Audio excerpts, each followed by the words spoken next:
What's My Line? Is a panel game show which originally ran in the United States on the CBS television network from 1950 to 1967, with several international versions and subsequent U.S. revivals. The game tasks celebrity panelists with questioning contestants in order to determine their occupations. It is the longest-running U.S. primetime network television game show, moderated by John Daly and with panelists Dorothy Kilgallen, Arlene Francis, and Bennett Cerf. What's My Line? Won 3 Emmy Awards for Best Quiz or Audience Participation Show in 1952, 1953, and 1958, and the Golden Globe for Best TV Show in 1962. After its cancellation by CBS in 1967, it returned in syndication as a daily production which ran from 1968 until 1975. There have been several international versions, radio versions, and a live stage version. In 2013, TV Guide ranked it number 9 in its list of the 60 greatest game shows ever. Original CBS series.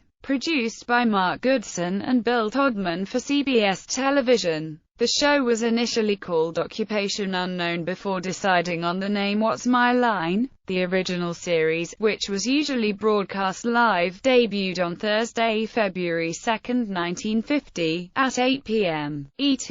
After airing alternate Wednesdays, then alternate Thursdays, finally on October 1, 1950, it had settled into its weekly Sunday 10:30 p.m. ET slot, where it would remain until the end of its network run on September 3, 1967. Starting in July 1959, when John Daly was due to appear in Moscow, the show would occasionally record episodes onto quadruplex videotape for playback at a future date. A then state-of-the-art technology, which Daly praised upon his return from Moscow. In such instances, there would often be 2 shows a day, the taped one, followed immediately by the live one. The cast and crew began taking summer breaks from the show in July 1961 through July 1967 radio in addition to the television version. What's My Line was also broadcast on network radio for a short time. From May 20, 1952, an NBC radio version was produced on Tuesday nights with the same cast as the TV version. The program was then broadcast live on CBS Radio on Wednesday nights at 8 p.m. for 10 months, concluding July 1, 1953. The radio version is notable for the only appearances of Marlene Dietrich and Marlon Brando. 1953 Community Chess Special. A Community Chess Special, completely separate from the regular production of episodes,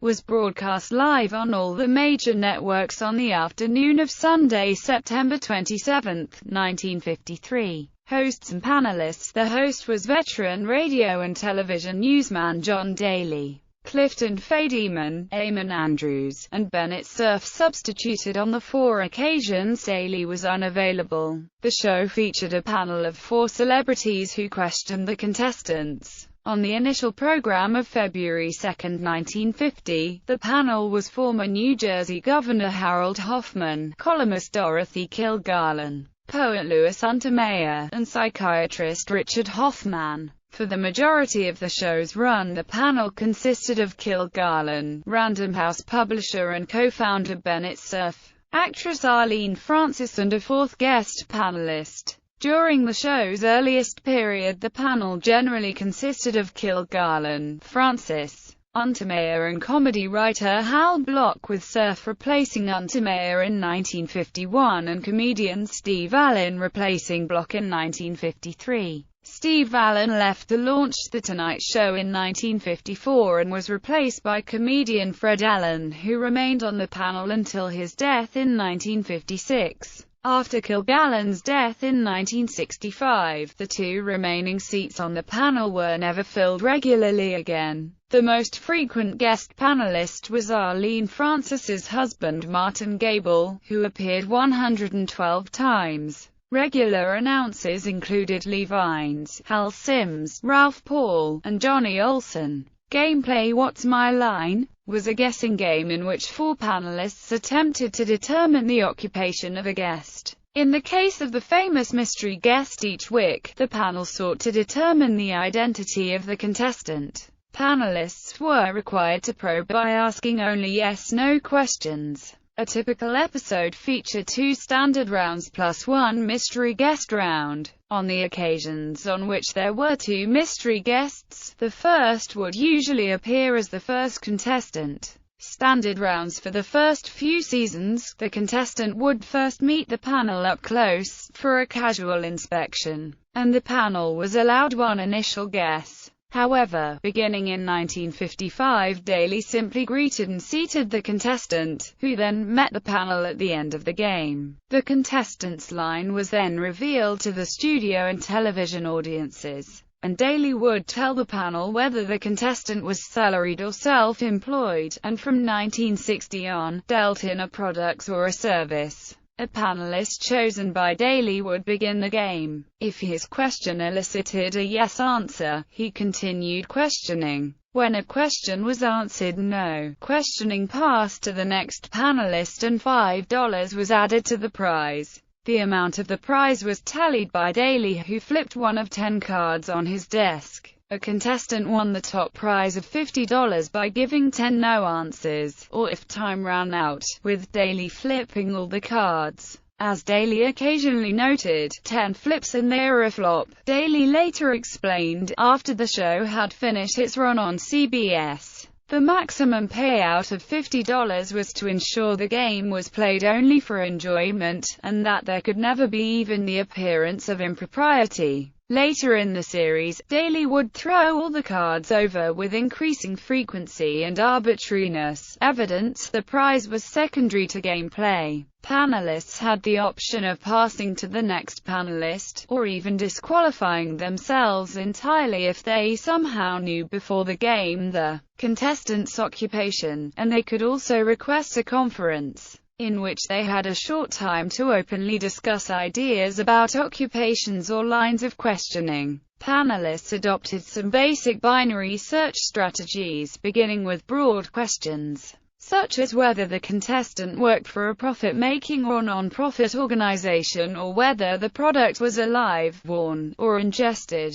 to increase the probability of affirmative answers. Panelists would often phrase questions in the negative, starting with, "Is it something other than?" or "Can I rule out?" The show popularized the phrase, "Is it bigger than a bread box?" first posed by Steve Allen on January 18, 1953, then refined over subsequent episodes. Soon, other panelists were asking this question as well. On one occasion, the guest was a man who made bread boxes. It was correctly guessed by Allen after Kilgallen asked, "Is it bigger than a bread box?" and Daly could not restrain his laughter. Mystery guest round. The final round of an episode involved blindfolding the panel for a celebrity mystery guest, whom the panel had to identify by name, rather than occupation. In the early years of the show, the questioning was the same as it was for regular contestants, but starting with the April 17, 1955 show, panelists were only allowed one question per turn. Mystery guests usually came from the entertainment world, either stage, screen, television, or sports. When mystery guests came from other walks of life, or non-famous contestants whom the panel but not the studio audience might know, they were usually played as standard rounds. However, the panel might be blindfolded, or the contestant might sign in simply as X, depending on whether he would be known by name or sight. Mystery guests would usually attempt to conceal their identities with disguised voices, much to the amusement of the studio audience. According to Cerf, the panel could often determine the identity of the mystery guest early, as they knew which celebrities were in town, or which major movies or plays were about to open. On those occasions, to provide the audience an opportunity to see the guest play the game, the cast would typically allow questioning to pass around at least once before coming up with the correct guess. Sometimes, 2 mystery guest rounds were played in an episode, with the additional round usually as the first round of the episode. Style. What's My Line is known for its attention to manners and class. In its early years, business suits and street dresses were worn by the host and panelists, but by 1953, the men wore black suits with bow ties while female panelists donned formal gowns and often gloves. Exceptions to this dress code were on the broadcast immediately following the deaths of Fred Allen and Dorothy Kilgallen, in which the male cast members wore straight neckties and the women ordinary dresses instead of evening gowns. The game followed a line of formality and adherence to rules. Although using first names at other points, Daly usually addressed using surnames when passing the questioning to a particular panelist. He would also amiably chide the panel if they began a conference without first asking him. However, even with such formality, Daly was not above trading bon mots with the panelists during the game, and Bennett Cerf would often attempt to make a pun of his name. Occasionally Daly would amiably one-up Cerf if he felt the pun was of lesser quality. Cerf also played a myriad of games with Daly's full name, reciting it correctly only a handful of times over the course of the series. Often Daly would need to clarify a potentially confusing question, but his penchant for verbose replies often left panelists more confused than before. On more than one occasion, Daly led the panel down the garden path, a favorite phrase used when the panel was misled by an answer. Production practices on camera. The program began with Daly and panel entering from offstage as they were introduced. Prior to 1954, both panelists and host began the program in their seats, but this was changed, responding to letters asking what panelists looked like away from their seats. The first panelist would be introduced by the announcer following the show's introduction, and each panelist would introduce the next in turn, with the last introducing Daly. During his tenure, Hal Block sat in the final seat and began the practice of introducing Daly with a pun. Upon his departure, Bennett Cerf took over this position and expanded these introductions, often telling long jokes which he tied to Daly in some way. To begin a round, Daly would invite the contestant to "come in and sign in, please," which by 1960 evolved to the more familiar "enter and sign in, please." The contestant entered by writing his or her name on a small sign-in board. Daly would then usually ask where the guest lived and, with a woman, if she should be addressed as Miss or Mrs. Early in the show's run, the panel was allowed to inspect contestants, studying their hands, or label on their suit, or asking them to make a muscle. While ostensibly a game show, if there was time, it also was an opportunity to conduct interviews. Line's sister show, I've Got a Secret, engaged in the practice of contestants demonstrating their talents.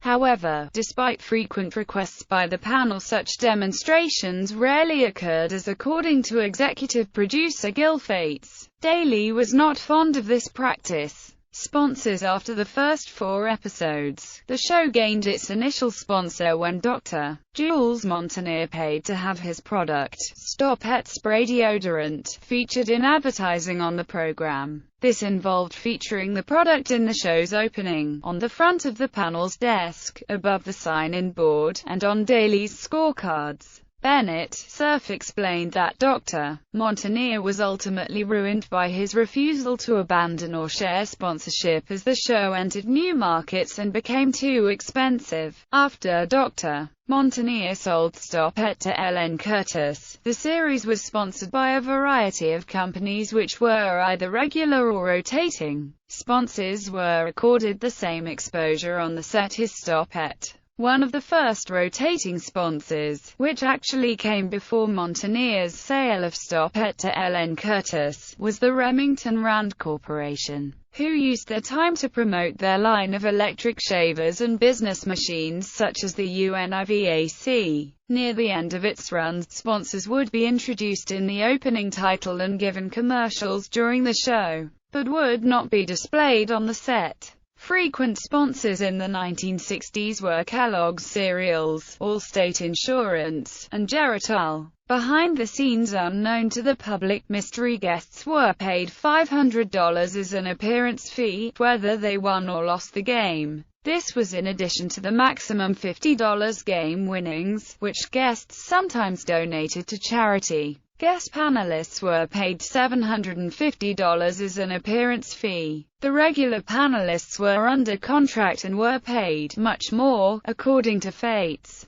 Bennett Cerf explained that when he became a permanent member of the program, he was paid $300 per week, and by the end of the series, they were being paid scandalous amounts of money. Format from 1950 to 1966, the game show was broadcast in black and white, as was typical of most game shows at the time. But by 1966, all three networks were broadcasting their primetime schedules entirely in color. But after the show ended in 1967, CBS replaced the color videotapes with the kinescope versions instead for syndication. As a result of this change, the 1,966–1,967 episodes of What's My Line were only shown in black and white after the show ended. Studio locations: the first 4 episodes were broadcast live from a converted loft at the former CBS Studio 41 Grand Central Studios at Grand Central Terminal. Beginning with the first Wednesday episode, the show was broadcast from the now demolished CBS Studio 51. Around 1951, the show moved to CBS Studio 59, and stayed there until episode number 516, June 5, 1960. Meanwhile, the concurrent 1952–1953 radio edition, at least during the CBS run, was heard live from CBS Studio Building 22. In episode number 225, the color edition of the show was broadcast live from CBS Studio 72. This predated the show's eventual move to color by 12 years. In episode number 323, in conjunction with the 1956 Democratic Party convention, a special Chicago episode was broadcast from the studios of the CBS Chicago affiliate of WBBM-TV. In episode number 397, a special Hollywood episode was broadcast from CBS Television City. The moderators and panel's desks were not brought over, as they were for the Chicago special. Beginning with episode number 517, through episode number 829, the show used CBS Studio 52. For the final season, from episode number 830 to episode number 876, in conjunction with the program's permanent move to color, the show used CBS Studio 50. The final CBS network show. CBS announced in early 1967 that a number of game shows, including What's My Line, were to be cancelled at the end of the season. Bennett Cerf wrote that the network decided that game shows were no longer suitable for prime time, and that the news was broken by the New York Times on February 14 before anyone involved with the show was notified. The 876th and final CBS telecast of What's My Line aired on September 3, 1967. It was highlighted by clips from past telecasts, a visit by the show's first contestants, and the final mystery guest, who was John Daly himself. Mark Goodson, Bill Todman and Johnny Olson appeared on camera as well.